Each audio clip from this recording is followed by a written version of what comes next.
नमस्कार दोस्तों, स्वागत है आप सभी का हमारे YouTube चैनल झारखंड दृष्टि में। दोस्तों, लूसेंट सब्जेक्टिव सीरीज की आज की है लेक्चर नंबर 3। इससे पहले कि हम लोगों ने 2 लेक्चर्स को कंप्लीट कर लिया है। हम लोगों ने मॉडर्न हिस्ट्री टॉपिक्स को उठाया है, जिसमें से भारत में यूरोपीय कंपनियों का आगमन और उत्तरकालीन मुगल सम्राट टॉपिक्स को हम लोगों ने कवर अप कर लिया है।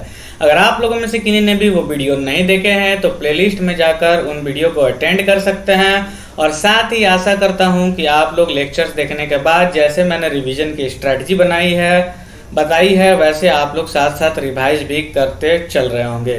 आज की इस वीडियो में हम देखेंगे चैप्टर नंबर 3, जो कि है बंगाल पर अंग्रेजों का अधिकार से संबंधित। हम लोग इस पर चर्चा करेंगे कि कैसे बंगाल पे अंग्रेजों का अधिकार हुआ, कौन कौन से शासक के साथ उनकी लड़ाई हुई, पलासी की लड़ाई कब हुई, बक्सर की लड़ाई कब हुई, किनके साथ युद्ध हुई, इनका नेतृत्व किस अंग्रेजी शासकों के द्वारा किया गया और कैसे इस पर अधिकार कर लिया गया।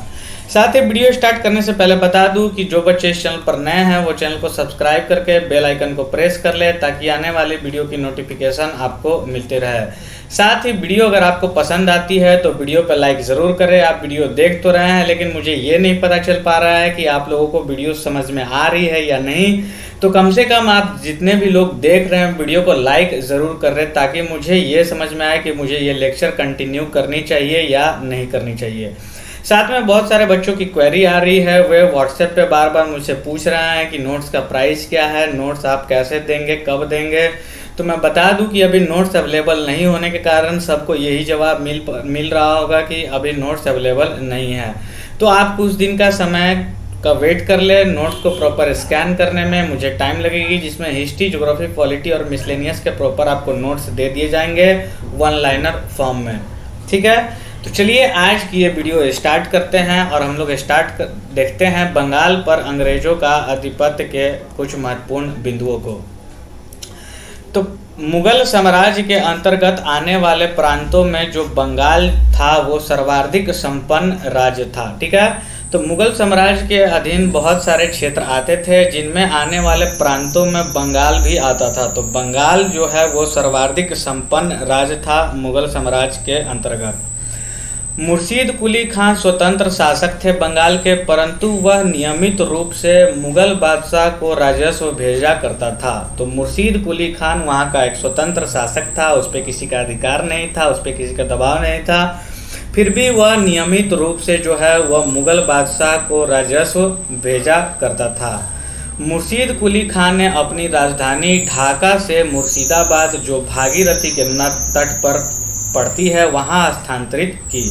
तो मुर्शीद कुली खान ने जो है अपनी राजधानी पहले कहाँ थी दोस्तों, तो ढाका थी। आप लोग देखेंगे इंडिया का मैप तो आपको समझ में आएगा कि बंगाल के बगल में यहाँ पे आपको ढाका पड़ती है। तो ढाका से यहाँ पे मुर्शिदाबाद ट्रांसफ़र कर दिया गया राजधानी। मुर्शिदाबाद जो बंगाल के क्षेत्र में पड़ती थी, भागीरथी नदी के तट पर। इसके बाद फिर मुर्शिदाबाद से एक बार और राजधानी को ट्रांसफ़र किया गया, वो मुंगेर कर दिया गया। तो ढाका, उसके बाद मुर्शिदाबाद, उसके बाद मुंगेर, ऐसे बंगाल की राजधानी की क्रम चलती गई।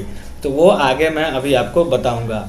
इसने इजारेदारी प्रथा प्रारंभ की तथा कृषकों को तकाबी ऋण प्रदान किया। तकाबी ऋण क्या होता है दोस्तों, तो खेती के लिए अग्रिम कर्ज, खेती के लिए देने वाला कर्ज को तकाबी ऋण के नाम से जानते हैं।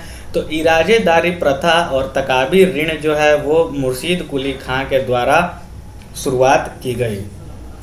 इसका उत्तराधिकारी इसका दामाद सुजाउद्दीन हुआ। तो मुर्शीद कुली खान का उत्तराधिकारी जो है इसका दामाद हुआ सुजाउद्दीन। ठीक है, आगे बढ़ते हैं और हम लोग देखते हैं कि 1740 में गिरिया का एक युद्ध हो गया। तो 1740 में गिरिया का युद्ध हो गया।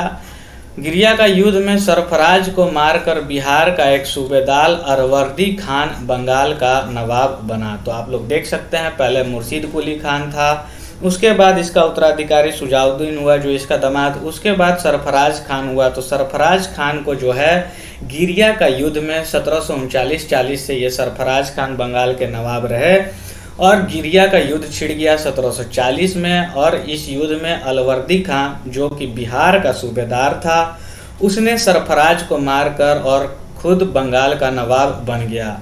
इसने अपने शासनकाल में मुगलों को राजस्व देना बंद कर दिया गया। तो आप लोगों ने पहले पढ़ा कि मुगलों को एक नियमित रूप से राजस्व भेजा जाता था मुर्शीद कुली खान के द्वारा। हालांकि ये भी स्वतंत्र शासक थे, लेकिन नियमित रूप से मुगलों को ये कर दिया करते थे। तो इसके बाद जब सरफराज खान को मारकर अलवर्दी खान शासक बनता है बंगाल का, तो ये क्या करता है कि मुगलों को जो है वो राजस्व देना बंद कर देता है। ये अपनी मनमानी स्टार्ट कर देता है, ये अपने आप को बहुत बड़ा शासक समझने लगता है। इसके शासनकाल में बंगाल जो है वो इतना समृद्धशाली बन गया कि बंगाल को भारत का स्वर्ग कहा जाने लगा। तो आपसे एग्जाम में क्वेश्चन यही पूछ दिया जाएगा कि बंगाल को भारत का स्वर्ग कहा जाने लगा किसके शासनकाल में। तो ये अलवर्दी खां, आप लोग नाम याद रखेंगे कि अलवर्दी खान के नाम शासनकाल में बंगाल इतना समृद्धशाली बन गया कि बंगाल को भारत का स्वर्ग कहा जाने लगा। साथ ही अलवर्दी खान का जो है वो उत्तराधिकारी इसका दामाद सिराजू दौला हुआ। तो ये वही सिराजू दौला है जिसके साथ प्लासी का युद्ध हो गया था अंग्रेजों का। तो ये किसका उत्तराधिकारी हुआ? तो अलवर्दी खान का उत्तराधिकारी हुआ सिराजू दौला।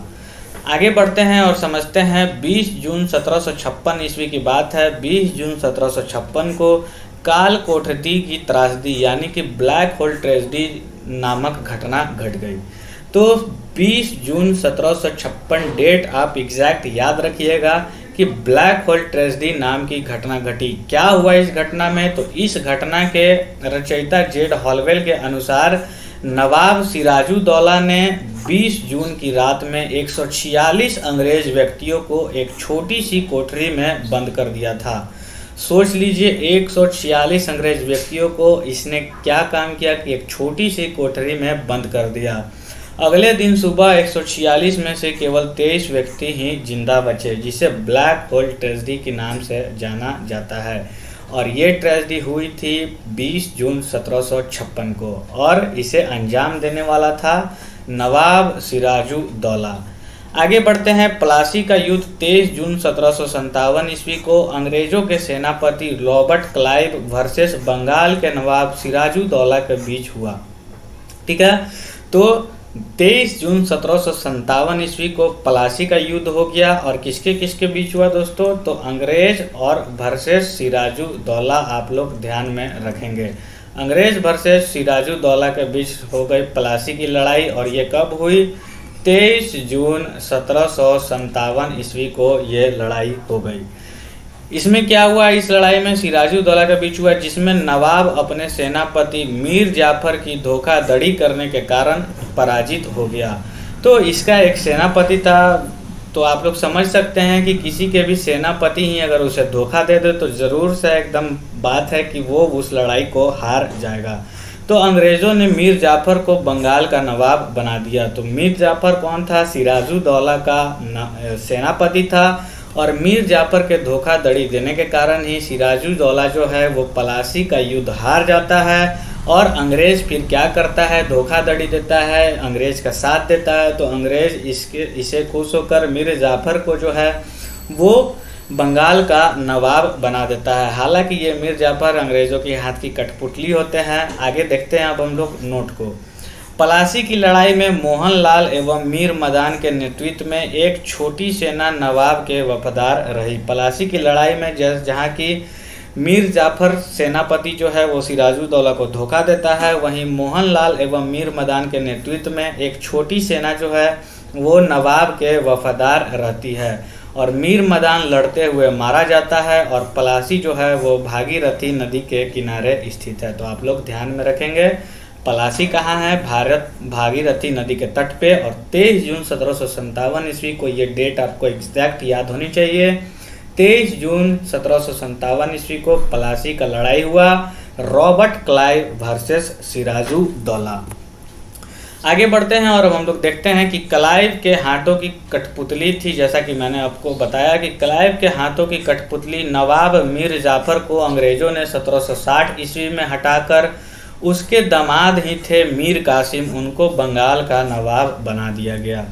तो मीर जाफर को अंग्रेज़ों ने बनाया था और हालांकि ये हाथ की कठपुतली की तरह इन्हें यूज करते थे। तो उन्हें हटाकर उनके दामाद मीर कासिम को बंगाल का नवाब बनाया गया। उसके बाद क्या हुआ कि मीर कासिम ने अपनी राजधानी को मुर्शिदाबाद से मुंगेर मुगदलपुर स्थानांतरित कर दिया। तो पहले ढाका थी, बांग्लादेश की राजधानी है ढाका, लेकिन ये 1757-60 की बात हो रही है। उस टाइम आप कंफ्यूज बिल्कुल भी ना हो। उस टाइम बिहार, बंगाल और ये जितने भी हैं ये इंडिया के ही पार्ट थे, बांग्लादेश भी इंडिया का पार्ट था, तभी बंटवारा नहीं हुआ था। तो ढाका से ट्रांसफ़र हुआ मुर्शिदाबाद और मुर्शिदाबाद से राजधानी को मुंगेर ट्रांसफ़र कर दिया गया। तो आप राजधानी का क्रम याद रखेंगे, ढाका, उसके बाद मुर्शिदाबाद, उसके बाद मुंगेर, ठीक है। तो मीर कासिम ने अपनी राजधानी को मुर्शिदाबाद से मुंगेर ट्रांसफ़र किया और बंगाल के राजधानी का क्रम आप लोग यहाँ देख सकते हैं, लिखा हुआ भी है, ढाका, उसके बाद मुर्शिदाबाद और मुर्शिदाबाद से मुंगेर, जिसे मुर्शिदाबाद से मुंगेर मीर कासिम ने किया था। बक्सर का युद्ध हो गया 1764 ईस्वी में अंग्रेज़ों एवं मीर कासिम के बीच में। ये वही मीर कासिम है जिसे अंग्रेज़ों ने सत्ता पे बैठाया था बंगाल का, और बक्सर का युद्ध छिड़ गया 1764 ईस्वी में अंग्रेज़ों वर्सेस मीर कासिम और अवध के नवाब शुजाउद्दौला एवं मुगल सम्राट शाह आलम द्वितीय के बीच हुआ। इस युद्ध में भी अंग्रेजी विजय रहे और इस युद्ध में अंग्रेज सेनापति हेक्टर मुनरो था। तो बक्सर का युद्ध जब हुआ अंग्रेज वर्सेस मीर कासिम, तो अंग्रेजों के जो सेनापति के रूप में नेतृत्व कर रहे थे वो हेक्टर मुनरो कर रहे थे। एग्जाम में कई बार पूछी गई है कि बक्सर का युद्ध के समय अंग्रेजों का सेनापति कौन था, तो हेक्टर मुनरो आपका सही उत्तर हो जाएगा। ऑप्शन बी में आपको हेक्टर मुनरो देखने के लिए मिलेगा, तो ऑप्शन बी आप लोग लगाइएगा। आगे बढ़ते हैं और अब हम लोग नोट से वन लाइनर के फॉर्म में इसे समझने का प्रयास कर लेते हैं, ताकि आपकी जो भी मैंने सब्जेक्टिव को पढ़ाया, जब आप वन लाइनर के फॉर्म में इसे पढ़ेंगे तो आपके दिमाग में ये बिल्कुल सी छप जाएगी। तो देख ले, आपको ऐसे ही नोट्स बनानी है, आप मेहनत करके नोट्स ज़रूर बनाएं। अगर आप नहीं बना पा रहे हैं तो उसकी भी मैंने बताई है कि आप बाई कर लेंगे नोट्स को और उसे प्रॉपर डेली रिवाइज करेंगे। यहाँ पे मोस्ट इम्पॉर्टेंट की जो निकल कर आती है वो रिवीजन की ही आती है, ताकि आपको जीवन में कभी भी वापस से इस बुक को पढ़ने की ज़रूरत ना पड़े, क्योंकि इस नोट्स में मैं लाइन बाय लाइन क्वेश्चन के फॉर्म में, वन लाइनर के फॉर्म में बनाने का कोशिश किया हूँ। तो आइए अब फटाफट से अब हम लोग समझ लेते हैं। पहले पॉइंट में ही है कि मुगल साम्राज्य के अंतर्गत आने वाले प्रांतों में कौन सर्वाधिक संपन्न राज्य था। तो मैंने बताया कि बंगाल जो है वो मुगल साम्राज्य के अंतर्गत आने वाले प्रांतों में सर्वाधिक संपन्न राज्य था। अगला बनता है मुर्शीद कुली खान स्वतंत्र शासक था, परंतु वह नियमित रूप से किसे कर भेजा करता था। तो वो मुगल सम्राट को कर भेजा करता था नियमित रूप से। किसने अपनी राजधानी ढाका से मुर्शिदाबाद स्थानांतरित की। तो मुर्शीद कुली खान वो शासक था जिसने ढाका से मुर्शिदाबाद स्थानांतरित की। तो ढाका से मुर्शिदाबाद, तो लास्ट में आप लोग देखें मुर्शिदाबाद, तो मुर्शिदाबाद से बना मुर्शीद कुली खान। तो आप लोग कंफ्यूज मत होइएगा मीर कासिम और मुर्शीद कुली खान में। ढाका के बाद मुर्शीद वर्ड को पकड़िएगा और मुर्शीद से मुर्शीद को मैच करके मुर्शीद कुली खान पे आंसर टिक करिएगा।